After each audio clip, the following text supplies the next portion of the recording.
વાવથરાદના રૂનીની દીકરીને પરત લાવવા પરિવાર મેદાને આવ્યો છે। મા બાપ અને કાકાની હૃદયદ્રાવક વેદના સામે આવી છે। બેટા તું પાછી આવી જા, બંને સમાજની આબરૂ જળવાશે તેવું માતાનું નિવેદન સામે આવ્યું।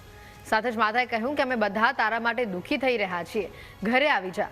સમાધાનના પ્રયાસો નિષ્ફળ રહેતા પિતા સમાજને શરણે ગયા। સમાજના લોકો વાત કરવા ગયા હતા, હુમલો કરવા નહીં તેવું પિતાનું કહેવું છે। ચૌધરી અને રબારી સમાજના આગેવાનોને દીકરી પરત આપવાની વિનંતી કરી છે। દીકરીને લેવા જતા ઊણ ગામે તોડફોડ પણ થઈ હતી। તાર તો એમ કહે છે કે હું બાળક મૂકીને કેમ આવું, તો મારું તું બાળક નતો તો મને કેમ તું મૂકીને જાય, મને તારે જુએ છે તો હાજર થઈ જા।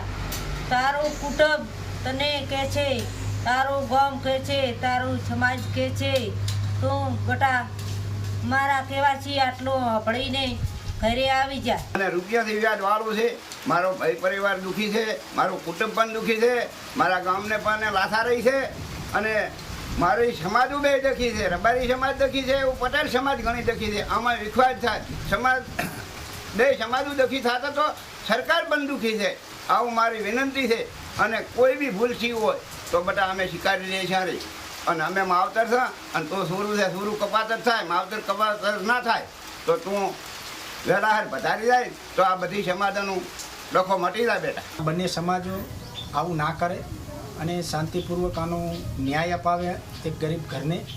એના માટે હું કકુને પણ વિનંતી કરું છું કે તમે સમજશો તો આ સમાજ પણ ખૂબ લાગણીથી તમને સ્વીકારવા તૈયાર છે, અને આ સમાજના ઘર્ષણ બહુ ઓછું થાય, બિલકુલ મટી જાય, બંને સમાજ શાંતિપૂર્વક રહી શકે, ખોટા અફવાઓ ના ફેલાય અને ખોટી રીતે ક્યાંય પણ ઝઘડાઓનું રૂપ ધારણ ના થાય એવી અમારી અપીલ છે।